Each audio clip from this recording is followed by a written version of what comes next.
Esta mañana Dios puede bendecir la vida de cada uno de nuestros alumnos del curso de hermenéutica bíblica. Es un placer y honor poderles servir esta clase en el nombre glorioso de Jesucristo. Antes de comenzar nuestra clase, vamos a darle gracias a Dios y a poner todo en las manos del Creador. Aleluya, para que sea Él tomando el control de esta clase. Padre, te damos las gracias en esta hora. Gracias, mi amado Dios, por tu infinito amor, por tu infinita misericordia en los méritos gloriosos de Jesucristo, tu Hijo. Nos presentamos ante ti para que, Señor mi Dios, tomes tú el control de este servicio de clase en esta hora. Ponemos la vida de los alumnos en tus manos y declaramos tu gracia y favor sobre todos nosotros en el nombre de Jesús. Amén. Bien, vamos a continuar con nuestro estudio de la hermenéutica bíblica. Esta clase la hemos trazado en dos fases. Número uno, la fase de hermenéutica básica, ¿verdad? Porque la hermenéutica se divide en dos fases. La básica o primaria y la hermenéutica especial, que es la que se introduce hacia los análisis, ¿verdad? Lingüísticos, sintácticos, culturales, contextuales, gramaticales. Ya esa es un poquito, tiene un poquito más de tecnicismo. Obviamente en cursos como estos no vamos a dar profundización acerca de la clase, porque hermenéutica necesita más amplitud. ¿Ven? Necesita más amplitud. Pero llegaremos hasta donde el Señor nos permita.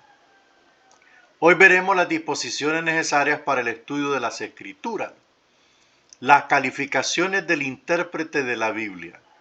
El primer requisito para interpretar correctamente la Biblia es aceptar que ésta nos fue entregada por Dios a través de un proceso que llamamos inspiración. Bueno, esta es la característica que hace de la Biblia distinta de todos los libros del mundo, ¿verdad? Que es la Biblia, la palabra del Señor, posee inspiración, posee aliento de vida, posee poder, autoridad, etcétera, etcétera. Vamos a ver un poquito qué es inspiración. La inspiración es el proceso por el cual Dios respiró, ¿verdad?, su mensaje en los escritores originales y los dirigió por el Espíritu Santo para que escribieran lo que Él quería, libre de errores. Eso usted lo puede ver en 2 Pedro 1, 20, 21, donde, si mal no recuerdo, dice que la escritura no vino por interpretación privada o voluntad humana, sino que los santos hombres de Dios fueron guiados o inspirados por el Espíritu Santo, ¿verdad? Entonces, la escritura tiene su origen en Dios. La Biblia llegó de Dios a través de los agiógrafos o escritores sagrados. El Espíritu Santo acompañó a los escritores, o sea, veló por ellos y dirigió lo que escribieron de Dios para nosotros, guardándolos del error. Esa era una de las finalidades de la inspiración, ¿verdad? Por eso llega la inspiración y por eso creemos en la inspiración de la Biblia como un punto doctrinal, porque ese es lo que hace que la Biblia no tenga error. O sea, también en bibliología aprendemos acerca de la inerrancia de la Biblia. Es el asunto o el aspecto de que la Biblia no posee error. Entonces, a pesar de que fueron hombres los que escribieron la palabra, obviamente no iban a ser ángeles, fueron hombres, pero no fue una situación o un deseo meramente emocional carnal, no fue algo humano, sino que fue el mismo Espíritu Santo quien los impulsó para que ellos pudieran escribir. Hay otro aspecto que se desprende de hay otros aspectos que se desprenden de la inspiración. El otro es la elevación. En la elevación, el escritor es inundado. Es inundado del poder y la influencia del Espíritu Santo para registrar su palabra, ¿verdad? Entonces, eso es lo que se llama elevación, que es en ese momento allí donde el escritor es invadido, inundado, mente, cuerpo y alma, por el Espíritu Santo, para poder redactar, para poder escribir. El otro aspecto que acompaña a la inspiración se llama superintendencia, que la superintendencia es la acción propia del Espíritu Santo en guardar al escritor del error. El Espíritu Santo guarda al escritor del error, pero no lo guarda de escribir los aspectos culturales, los aspectos lingüísticos, ¿verdad? Los aspectos lingüísticos que son propios del populacho o del vocabulario común y corriente que estaba en el escritor, o sea, su propia léxica, ¿verdad? El Espíritu Santo no privó a los escritores en escribir como hablaban. Por ejemplo, ahí aparecen los hebraísmos, que son los costumbrismos propios del idioma hebreo. Es como decir acá el caliche hondureño, en mi país, ¿verdad? El caliche hondureño, la forma de hablar, por decir, en lugar de decir San Pedro Sula, decimos Jan Pedro Sula. Jan Pedro Sula, o sea, ese se llama caliche catracho. Entonces, el Espíritu Santo guarda al escritor del error, pero no le quita, mire, por eso es que en la superintendencia es lo máximo, no le quita que escriba como habla. Obviamente, algunos escritores eran dotados, tenían una preparación académica muy sobre lo normal, como Daniel, como Lucas. Otros escritores ocuparon ayudantes, como Pedro, ¿verdad? Y podemos ver que el Espíritu Santo libró a los escritores de cometer error, pero no les quitó utilizar el lenguaje propio de su época, ni mucho menos de escribir como hablaban. Así fue redactada la Biblia, así fue escrita la bendita palabra del Señor, y es así como nos llegó a nosotros. Gloria a Dios que nos llegó en un libro, en un solo compacto de 66 libros, y podemos disfrutarla en las miles de formas y de opciones y de categorías que tenemos en la palabra, porque yo conozco Biblias que cuestan arriba de los $400 aquí en Honduras, como por ejemplo la Biblia del oso, con pasta de piel de cabra, las hojas son finísimas, es un monumento de Biblia. Entonces, mis amados, tenemos ese privilegio. Yo soy de las personas que manifiesto que somos la generación de pastores, de maestros, de teólogos, de estudiantes, de alumnos, de cristianos, de ministros, somos la generación más privilegiada. Sé que viene otra generación y es posible que veamos indicios de una generación que viene súper más privilegiada. Pero hoy por hoy somos privilegiados porque podemos tener la Biblia en todos los aspectos. Yo tengo mi biblioteca electrónica Logos y es una herramienta poderosa, me ayuda a internarme en los aspectos léxicos y los aspectos gramaticales de la Biblia. Puedo observar los paralelos bíblicos, puedo hacer e indagar muchas cosas, ¿verdad? Pagué un precio que vale la pena porque tengo mi biblioteca para siempre. Entonces, tenemos el privilegio de poder disfrutar de la Biblia y de todos los recursos que se apoyan en la Biblia para conocerla más. Recuerde que al estudiar estos cursos o clases, sea hermenéutica o exégesis, lo que estamos haciendo es adiestrándonos para profundizarnos en las Escrituras. Y al hacerlo, estamos profundizando en la mente de Dios. Por eso decimos, manifestamos y aclaramos con categoría, la Biblia es inspirada por Dios. Creemos firmemente en la inspiración verbal de las sagradas escrituras.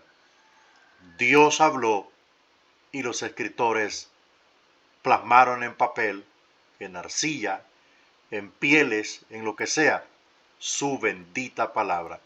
Y por los siglos de los siglos, Dios la hizo prevalecer, Dios la guardó, la preservó y nos llegó a nosotros en un solo y maravilloso compacto de 66 libros llamada la Biblia, que viene del griego biblos, que significa libros. Vamos a ver los puntos oscuros. Son aquellas palabras o frases que no podemos entender a primera vista. Es necesario releer. Varían de acuerdo a la capacidad de interpretación del lector. Por eso yo siempre que enseño hermenéutica, y ahora en este caso pues para la gloria del Señor soy profesor de exégesis en la universidad, enseño que estas clases necesitan mucho análisis, necesitan mucha concentración, mucho,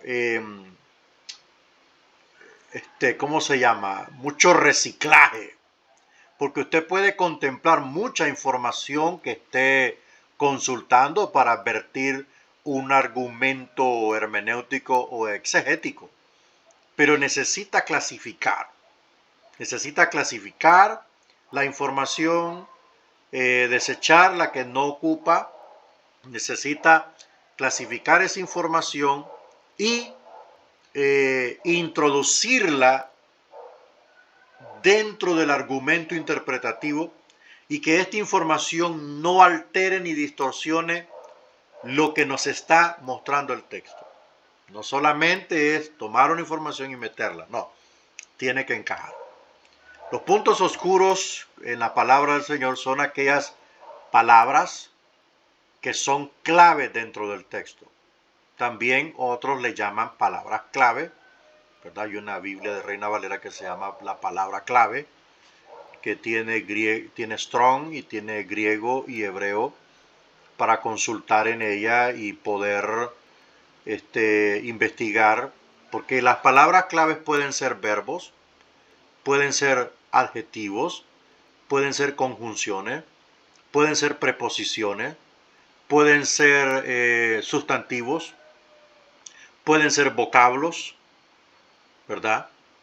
Entonces, esas palabras clave son el punto el punto oscuro o punto toral, donde hay que utilizar unas herramientas importantes como el diccionario Vine, que lo vamos a utilizar en hermenéutica especial. El diccionario Vine, la concordancia Strong, la vamos a utilizar, que es allí donde vamos a verificar esos puntos oscuros o palabras clave dentro del texto, que son los que nos impiden ¿cómo? Interpretar abiertamente el texto. ¿Cómo aclarar los puntos oscuros? En primer término pediríamos explicación al autor del mismo si esto fuera posible. Si no, tenemos que leer y releer el documento tomando sus palabras y frases en el sentido usual y ordinario. O sea, aquí debemos considerar algunas cosas con referente a las reglas de interpretación de la hermenéutica. Por ejemplo, hay una regla, la regla fundamental de la interpretación es que la Biblia es su propio intérprete. Por ejemplo, lo que se encontró en un versículo puede ser que se aclare en el versículo siguiente o en el verso subsiguiente.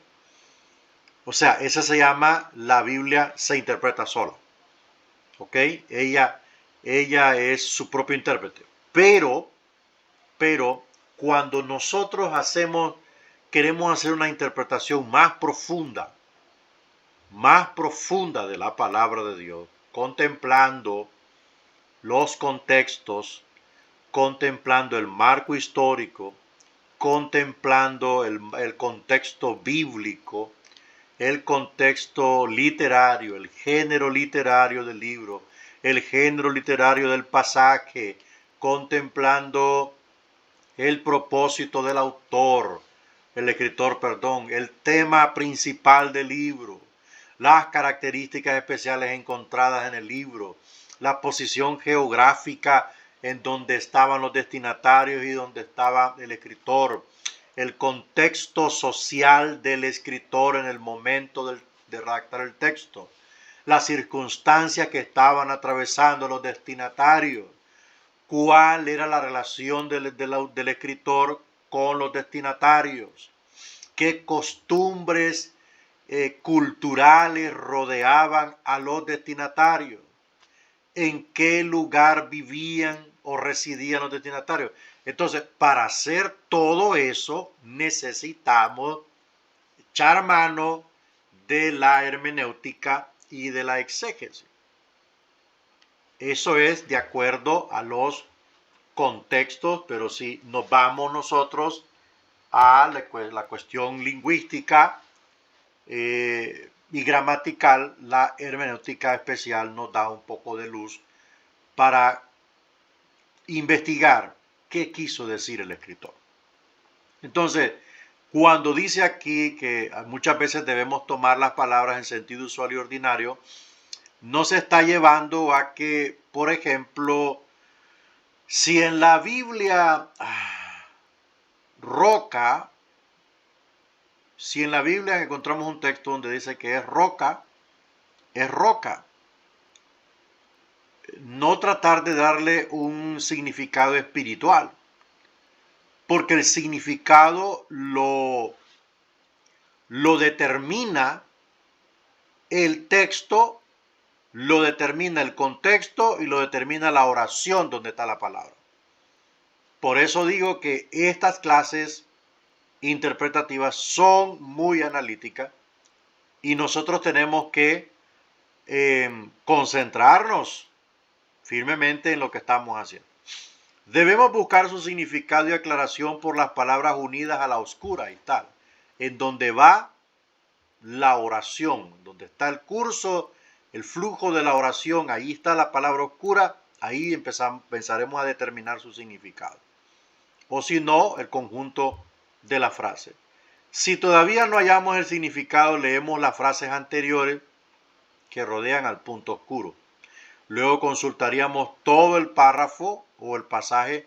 Eso se llama contexto inmediato o contexto. En este caso, si no hallamos contexto inmediato, tendremos que buscar el contexto lejano, que es todo el libro, perdón, todo el capítulo o capítulos anteriores o subsiguientes. Veamos la regla fundamental de interpretación, la escritura explicada por la escritura, o sea, la Biblia es su propio intérprete. En Apocalipsis, capítulo 22, 18 al 19 dice: yo testifico a todo aquel que oye las palabras de la profecía de este libro. Si alguno añadiere a estas cosas, Dios traerá sobre él las plagas que están escritas en este libro.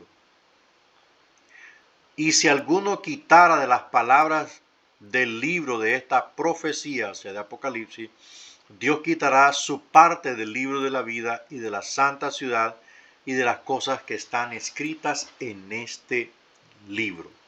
Así que, por lo tanto, la Biblia es su propio intérprete. Yo quiero darle un consejo a los hermanos que predican, y creo que en esta sección hay personas que enseñan. Yo quiero darle un consejo, y esto lo aprendí en 1996 cuando estudié. Si no está seguro de lo que quiere decir un pasaje bíblico, no lo toque. Si no está seguro de su significado, déjelo pasar. Porque en cuanto a interpretación, recuerde que la finalidad de la interpretación es la aplicación. En vano sería interpretar sin aplicar.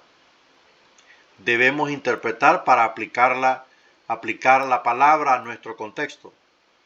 Entonces, si no sabemos el significado, si ese dato no lo manejamos, si entramos a terrenos difíciles de la palabra, donde se ocupa mucho conocimiento y mucha experiencia para entrar allí, experiencia que no la va a alcanzar en horas, sino que en años, mejor déjelo pasar, ¿verdad? No cometa el error de decir, esto significa esto. Esto significa esto, y muchas veces interpretamos pésimamente la palabra y la aplicamos a nuestro antojo.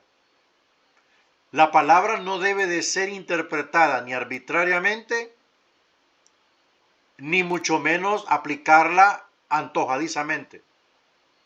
No, la palabra debe ser interpretada inteligentemente y correctamente. Y debe de ser aplicada de acuerdo a lo que está advirtiendo la palabra, no de acuerdo a lo que yo considero que debe de ser. Porque una cosa es la interpretación personal y otra cosa es lo que está diciendo la palabra. Que muchas veces cometemos ese craso error, ¿verdad? Y por haber interpretado mal la palabra, aparecieron muchos dogmas, muchas religiones, ¿verdad? Y muchos reglamentos dentro de la iglesia que no tienen nada que ver con la ética cristiana, ¿verdad? Entonces, es muy delicado interpretar y arbitrariamente la palabra. Por eso debemos prepararnos. ¿Qué es interpretar? Es explicar o aclarar el sentido. Es necesario indagar, caminar por la Biblia antes de explicarla. Recuerde, primero qué dice y luego qué significa. Lo que le estaba diciendo. Fíjese que hay párrafos en la Biblia donde usted necesita años de experiencia en el Señor para poder interpretar esa palabra. Porque solo se va a quedar en interpretación, pero ¿cómo la va a aplicar si no tiene la experiencia?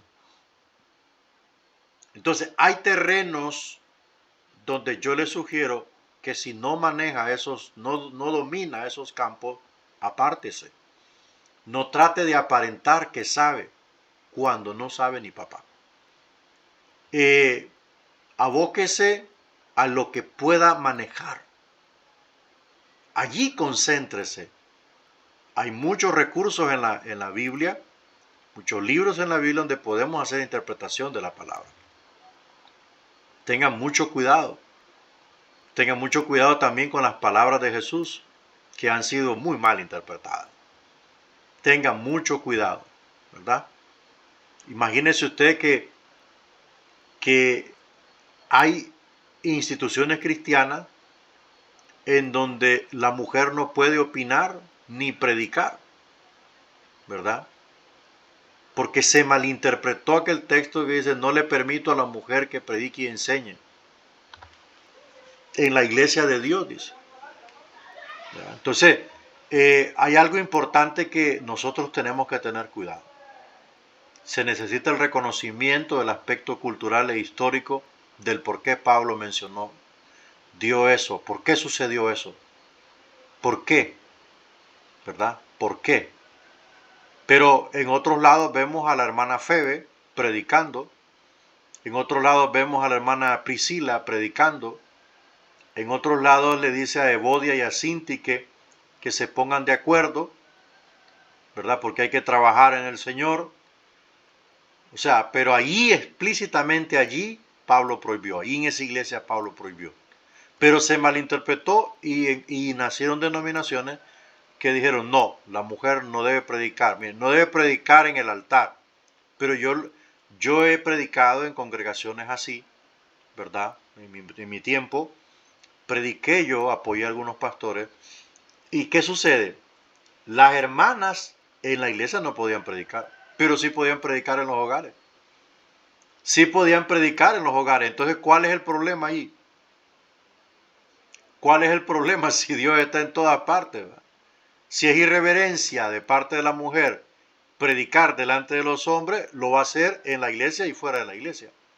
Entonces ahí hay un problema de interpretación bíblica y otro aspecto que la mujer no puede pastorear. Pero todas esas cosas son las que surgieron, ¿verdad? Aquí no estamos abriendo un debate, ni tampoco estamos creando una polémica. ¿No? Simplemente le estoy diciendo que la interpretación de la Biblia debe de ser algo serio.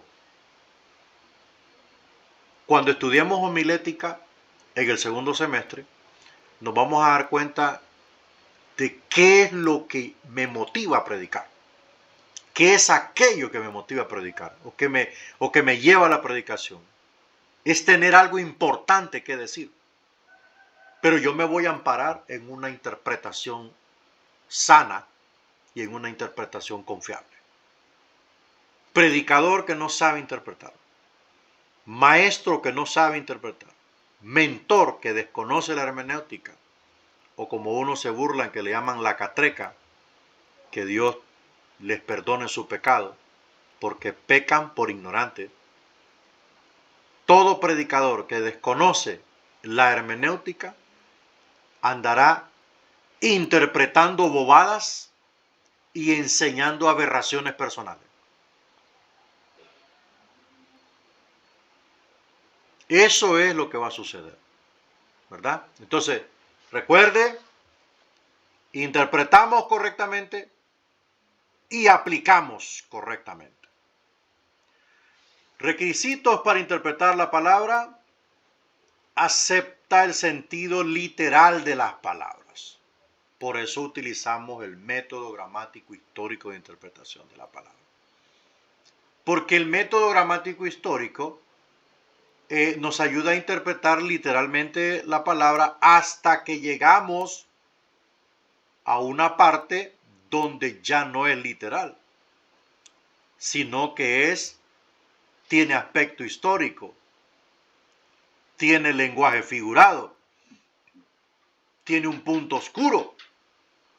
Entonces allí nos ayuda a contemplar o investigar todo lo que se necesite para llegar al significado de esa palabra. Compara un pasaje con otro.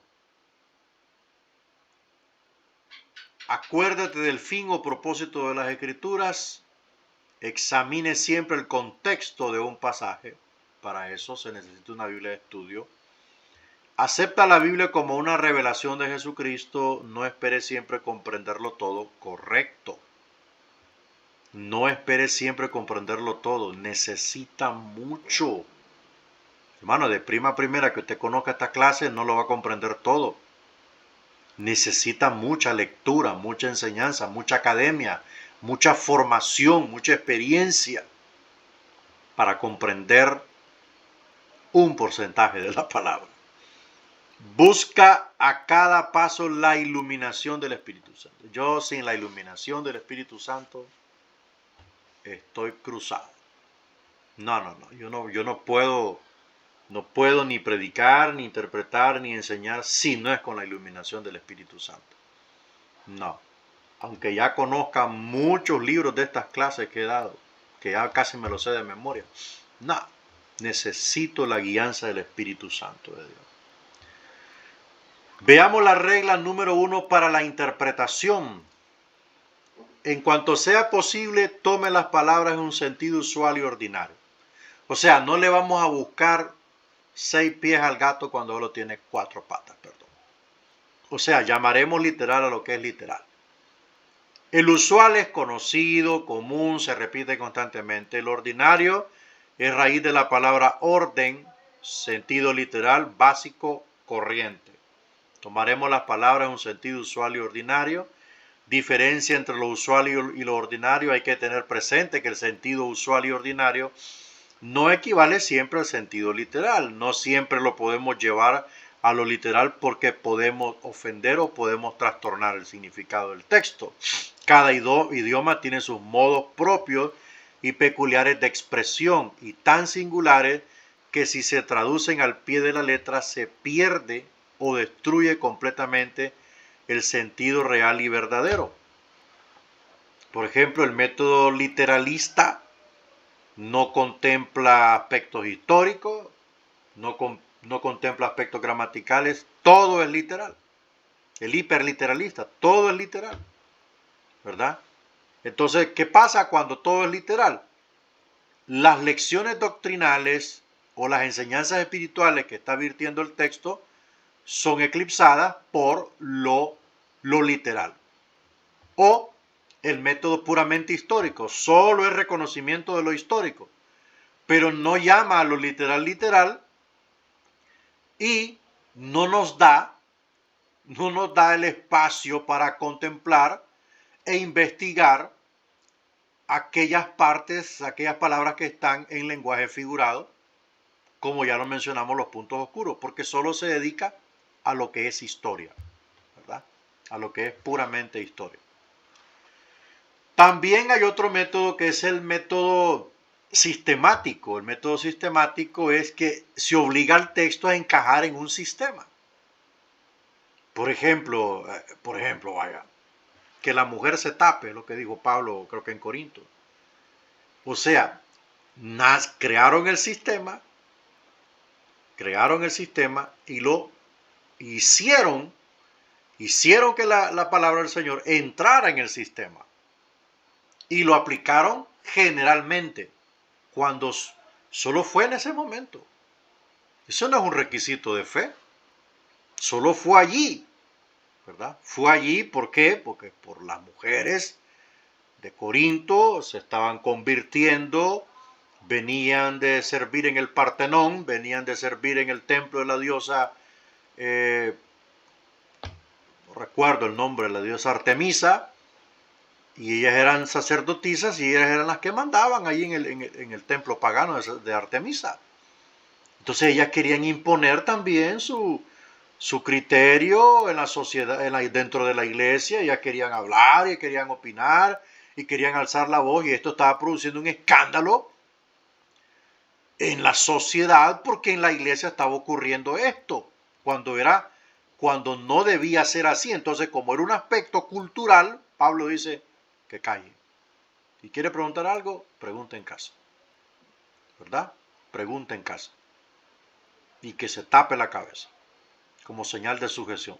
Fue allí en ese lugar porque se estaba armando un alboroto muy, ¿cómo le digo? Demasiado alboroto. La iglesia, en lugar de no ser espectáculo de la sociedad, se estaba convirtiendo en un espectáculo. Bueno, Después en algún tiempo vamos a profundizar estas cosas. Entonces, eso es lo que hay que tomar en cuenta. Los escritores sagrados no se dirigen a cierta casta de personas privilegiadas, sino a un pueblo en general, que tiene varias sociedades, que en su mayoría son personas pobres. No se valen de un lenguaje científico y seco, sino figurado y popular.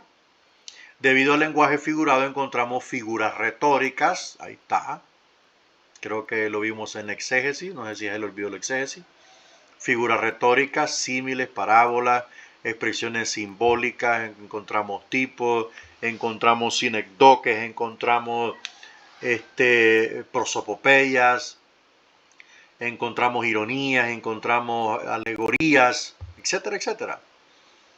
Y, por supuesto, hay mucha presencia de hebraísmo. Es necesario tener esto presente para poder determinar cuál es el verdadero sentido usual y ordinario de las palabras y frases. O sea, hay que ser conscientes de que toda esta forma de escritura no era para nosotros, era para los hebreos. Si hubiese sido para los occidentales, no necesitáramos interpretar, ni conocer la hermenéutica ni la exégesis, porque la entenderíamos de plano. Entonces, entramos aquí, ¿qué son los hebraísmos? Debido al lenguaje figurado, encontramos figuras retóricas, expresiones simbólicas y expresiones peculiares del idioma hebreo, a las que llamamos hebraísmos. Los hebraísmos son conceptos hebreos particulares de la cultura hebrea que no tienen una traducción literal. No tienen una traducción literal. Va, traduzcamos literalmente casa. La palabra casa. ¿Qué se le viene a su mente hondureña, centroamericana, latinoamericana, del continente americano? Cuando escucha usted la palabra casa, inmediatamente su mente de ingeniero, de arquitecto, de constructor, de albañil, se le viene a la mente una casa de 4 paredes, un techo de 5 aguas, etcétera, etcétera, cuatro habitaciones, 2 baños, una cocina, una sala. Eso es una casa. Casa. En el idioma hebreo no solamente es eso. ¿Ah? No solamente es eso. Para el hebreo, casa también significa familia. Mientras que para nosotros decimos, ¿cómo está la raza? Oh? No, estamos bien. La raza, mi mamá, mi papá, mis hermanos, mi esposa, mis hijos. ¿Ah? Esa es familia para nosotros los americanos de América, ¿verdad? Los americanos de América, porque están los norteamericanos que viven en el norte. Y nosotros somos los centroamericanos, pero en términos generales de continente somos americanos. Entonces, para nosotros familia es raza, people, la family, porque hasta le metemos al inglés, va. Pero al hebreo no, el hebreo es mi casa. Entonces, nos vamos a la Biblia y dice, también tiene un tercer significado que yo he investigado, es vida, vida propia. Mi casa y yo serviremos a Jehová. En ese contexto, escuche bien, estudiante, en ese contexto, cuando Josué está confrontando a Israel, de que se iban a servir a los Baales, a los dioses de los cananeos, o si iban a servir al Dios de Israel, al Dios de Moisés, no importaba, pero él y su casa servirían a Jehová.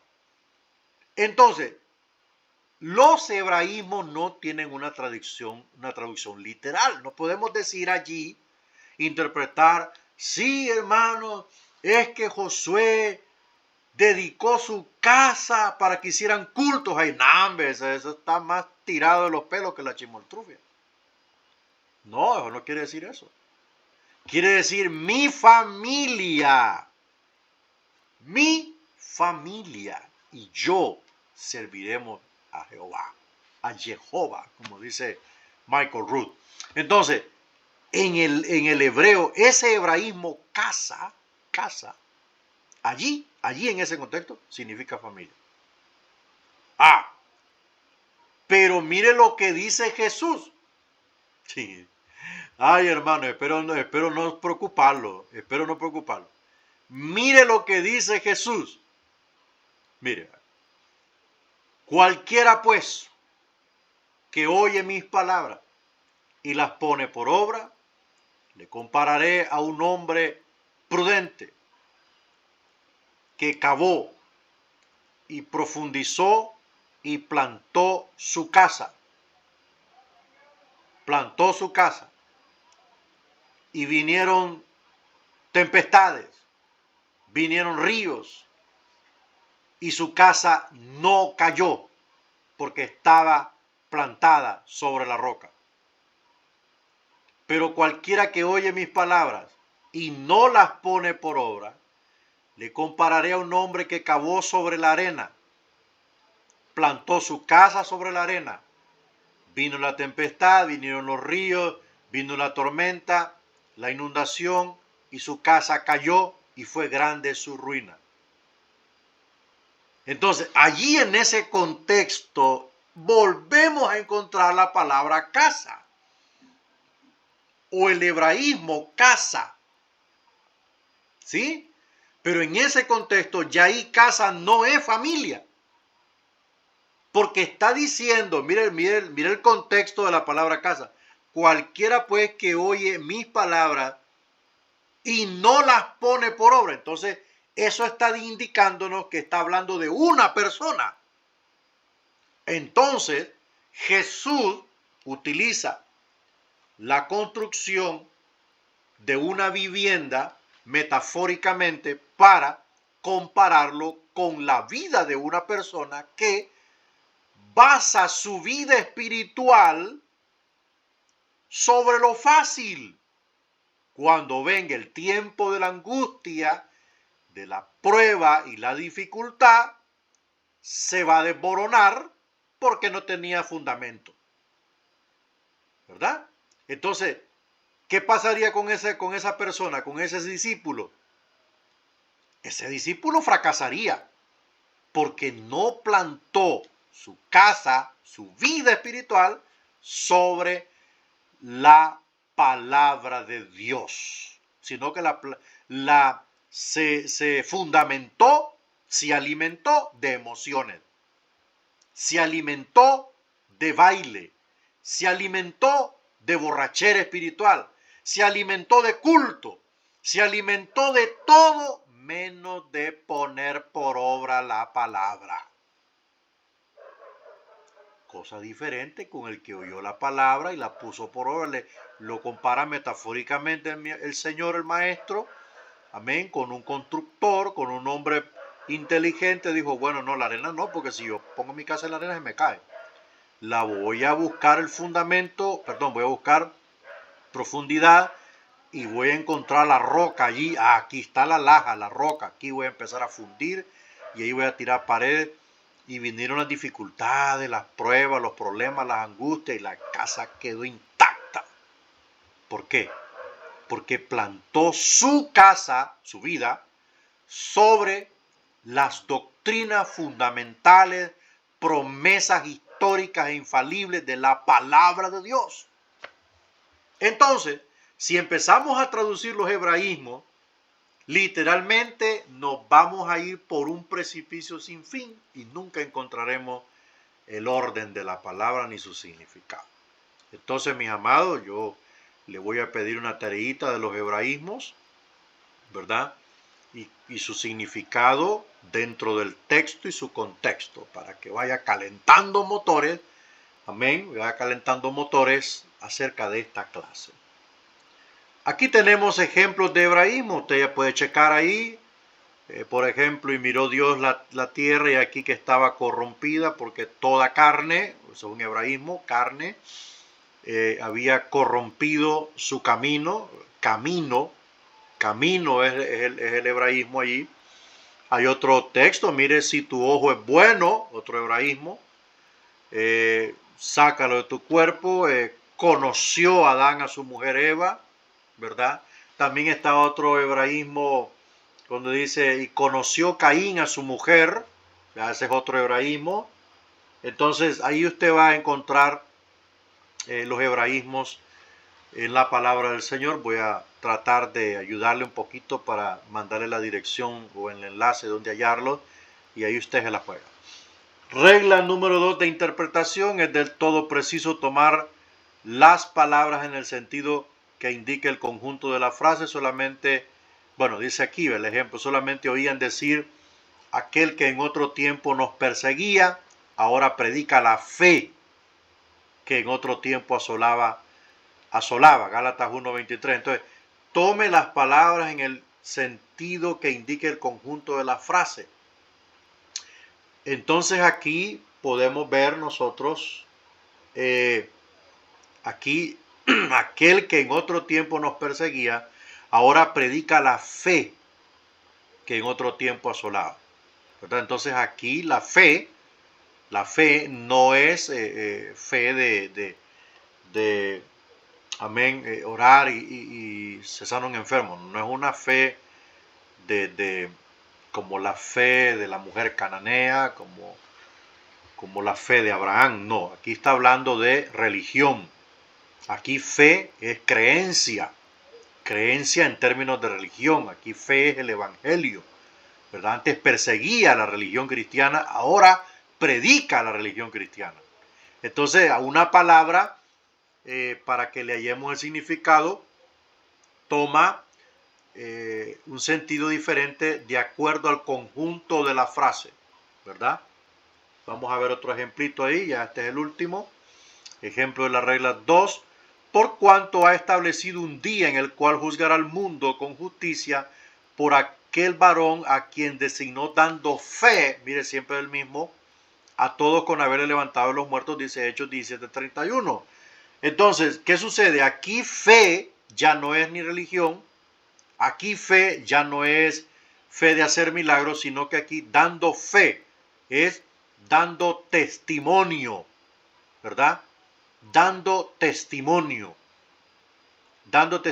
a todos con haberle levantado de los muertos. Aquí fe tiene otro significado de acuerdo al conjunto de la frase. De acuerdo al conjunto de la frase. Pero el que duda sobre lo que come es condenado, porque no lo hace con fe. Y todo lo que no proviene de la fe es pecado. Entonces aquí fe en este contexto es convicción. Es convicción. El que come dudando, ¿verdad? El que come dudando, o sea, ¿qué es lo contrario de la fe? La duda. Entonces aquí fe es convicción. Debe saber lo que está haciendo, ¿verdad? Debe de saber lo que está haciendo, con convicción. Y esto, conociendo el tiempo que ya es hora de levantarnos del sueño, porque ahora está más cerca de nosotros nuestra salvación que cuando creímos. Aquí la palabra salvación, de acuerdo al conjunto de la frase, no es la salvación efectuada por Cristo en la cruz. Aquí salvación es ser llevados al cielo. Mire lo que indica el conjunto de la frase. Y esto conociendo el tiempo que ya es hora. ¿Cuál es el tiempo? El tiempo de la venida de Cristo. De levantarnos del sueño, o sea, de despertar, despertar, dejar de estar acomodados. Despierta, dormilón. Debe estar acomodado. Cuide su salvación. Prepárese para la venida del Señor, de estar jugando a ser cristiano, porque ahora está más cerca de nosotros nuestra partida que cuando creímos. Eso es tomar las palabras en el sentido que indica el conjunto de la frase. Aquí vamos a terminar la primera sección de la hermenéutica. En la otra clase les grabo hermenéutica especial, pero le voy a dar unas instruccioncitas allí para que me haga una lista de hebraísmos como los que están en la clase. Tiene que buscarlos como los que están en la clase. Si usted se va a Google y dice hebraísmo, le van a aparecer un montón de palabras que no son hebraísmo. Son los que están dentro de la clase.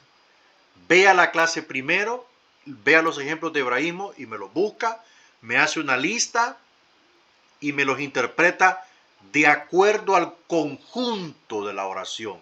¿Qué es lo que quiere decir allí ese hebraísmo de acuerdo al sentido de la frase? Dios le bendiga en gran manera, mi amado hermano. Aplíquese, gloria al Señor. Pido de por favor a todos los hermanos que no han pagado, por favor, póngase al día, porque el otro mes está abierta la matrícula para el segundo semestre y necesito que todos estén al día. Hay hermanos que hace meses no pagan y eso a mí me da gran pesar. Yo le pido una cosa, valore lo que estoy haciendo por usted y por el Señor. Valórelo, hermano. No lo menosprecie, no le dé poca importancia. Valórelo, ¿verdad? Que un día usted va a decir, valió la pena haber estudiado la palabra. Sepa que vienen días difíciles donde la palabra va a ser perseguida, ¿verdad? Y los cristianos flojos escrituralmente, bíblicamente, van a terminar entregando las escrituras o cediendo. Yo le aseguro, hermano, necesitamos prepararnos porque el anticristo se acerca, ¿verdad? Y todo lo que él trae. Así que, mi amado, Dios lo bendiga, cuídese y nos vemos en el próximo video.